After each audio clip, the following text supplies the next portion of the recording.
Hello, welcome back to TSC Talks, the podcast where we talk about tuberous sclerosis complex and other related issues.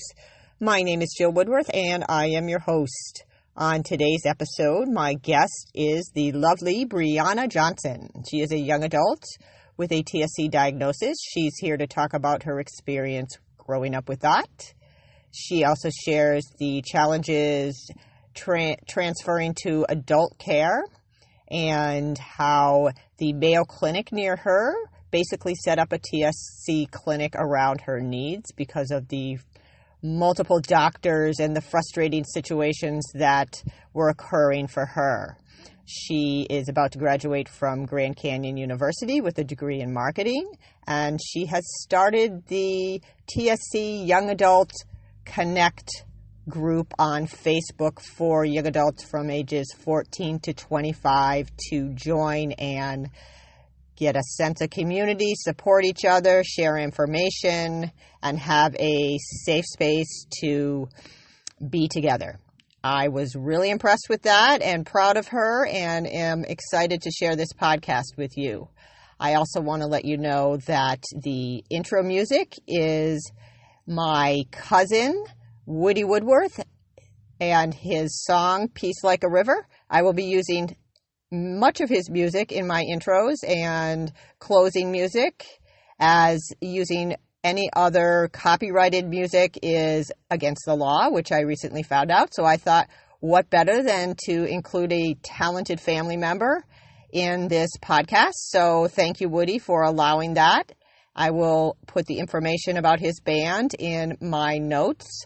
Also, upcoming guest is Alex Scooby, the actor. You might know him as Carrie's boss from King of Queens, the series. Anyways, a lot of good things coming down the pike. So without further ado, I want to say thank you to Brianna for coming on and sharing from her heart and giving us all a picture of what it's like as a young adult with TSC. So without further ado, and keep tuning in, take it away, Brianna. I have Brianna Johnson. Brianna here on the podcast, and I met her in DC this past March. She was there to advocate for TSCRP funding and the March on Capitol Hill, and she was there as a junior leader. And I was just really impressed with her ability to communicate and her ideas, and so we kind of connected there, and here she is now. I'm going to stop talking about you, and thanks for being on. Yeah, thanks for having me. Sure. So tell me a little bit, I don't know where you want to start, if you want to start and tell me like a little bit about where you are now, and like you can talk about your diagnosis and, you know, what you want to share from your story, and then we can kind of go from there.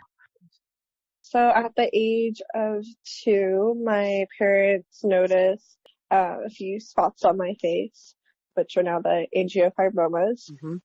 My oldest child, so it was their first kid, and they didn't know what to do, what was going on. Saw a dermatologist, had no idea what it was, and they were pretty small at the time. There's just a few of them, and then it took about a year for them to do some pretty much any test they could think of, and I was diagnosed with the tuberous sclerosis complex by the age of 3. Which is pretty late for most kids are diagnosed. Birth or really young. Yeah, that's true. Yeah. So you didn't have early seizures? No, I did not, and I've been very fortunate. I have never had a seizure. Good. Yeah, but they did find them so that I've been affected on my brain, kidney, heart, eyes, skin. But I've never had further problems. I think the few spots in the face was, we would have never known that they were anywhere else besides that. Okay, that's really interesting. Yeah, but it was a good sign because they would have never known to check anywhere else. Right. So that's how you found out. Yeah.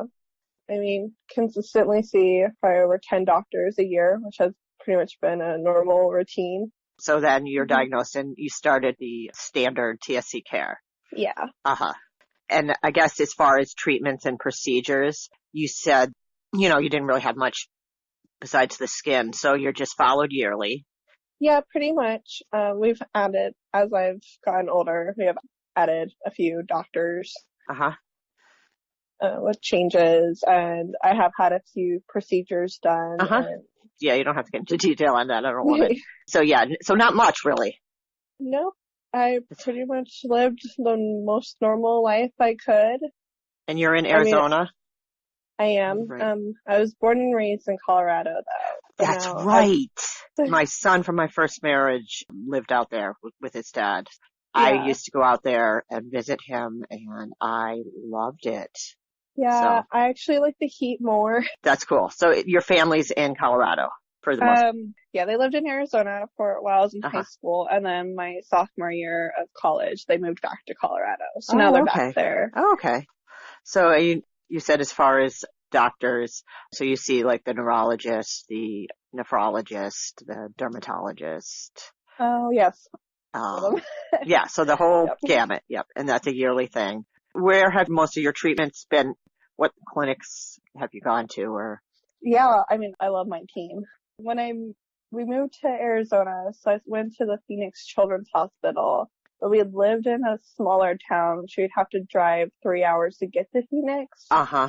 So we go to Phoenix Children's Hospital, and then a few doctors had retired, and then kind of stopped for a year because then I was transitioning, going to college. Mm-hmm. It was about my sophomore year, right before my parents and family left. They're like, okay, we need to transition to adult doctors. Mm-hmm.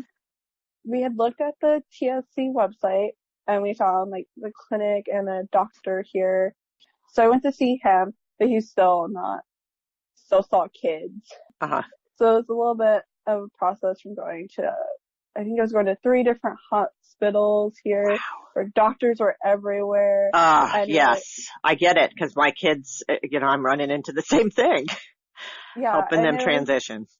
It was so stressful, and I was living here by myself, and my parents would come up, and they would have to drive the 3 hours, which now is nothing, because now they just get on a plane. But yeah, now happened to look, we had to have some family members that went to the Mayo Clinic Hospital, which is pretty well known. Yes. And my mom happened to ask them about if there was any doctors that were familiar with the disorder, because that's another challenge you deal with. Yes, not many know about it. And so we were set up with a neurologist here, and then we kind of just started, within a few weeks, they started building a team for me. They found doctors that, cool. I mean, you would have one doctor that was somewhat familiar with it or had one patient, and their system there, all the doctors can see each other's notes, and they have all your information and tests right away. And I mean, that was probably one of the best things that happened, because it was a very stressful time. Isn't that funny? How that came together. That's really interesting. And to persevere through that, it's a lot. It's a lot. And during that time, before we had found the Mayo Clinic, I had been sent to a nephrologist and a urologist, because I have the tumors on the kidneys, and that's something they've always had to regulate over the years, just to make sure they don't grow. And within a certain amount of time, a few of them had gotten a lot larger. They start to get concerned when I think they're about 4 centimeters. Yes. And there was 2 that were about 8 centimeters. Oh, wow. I have to tell you, my daughter's similar. So, go on. I'm sorry for that. I know it's hard for her, and it's hard to find people that understand, so. Yeah, so I went to this random urologist that they sent me to. That must have been scary. Yeah, it was. I think that's one of the few appointments I went to by myself. And that was one of the times when my mom decided that I would never go to a doctor's appointment by myself. I go with my daughter. Yeah. Oh, yeah. They fight back. But the doctor basically told me the tumors on your kidneys are very large, and you need to have surgery right away. Really? that was like the only option, and I had never like known of any of this before. Mm-hmm. So I called my mom and like freaking out, and she's like, okay, we need to get a second opinion. Mm-hmm. And that was when we were in the process of finding anywhere else, and then we were led to the Mayo Clinic, and then they set me up with the nephrologist and urologist there, and then did have to have a few surgeries done, but they got them out, and so now they just regulate them and keep an eye on them. But we haven't had, yeah, but it's an amazing team there that they have. I don't know as much how the clinics get started, so that's... Yeah, and that one wasn't anything that was already established. Like they... Right, I get that, yeah. They made it for me, and they all... If you build it, they will come. Yeah, and they'll know which doctor you saw last week, but when you're going to see in a month, then, tell so-and-so this, and it's amazing. That's good to hear. Really glad to hear that. It makes it a lot easier for you to really start to manage your care. Oh, yeah. That's a huge step. It involves a lot. So you've kind of talked about a little bit about this, but kind of the most frustrating, like the worst moment and some of the good things, if you want to add to that anymore, because, I'm sure the kidney issues were among some of the most frustrating things. Yeah. Yeah, no, that time was probably the hardest because I was a sophomore year in college, and that was my hardest year of college. I was transitioning between going from a physical therapy major to psychology, and then going from psychology to sports management. I think I changed my major twice that year. Wow. Yeah, so that was a lot, but I think a big thing for me, it was hard.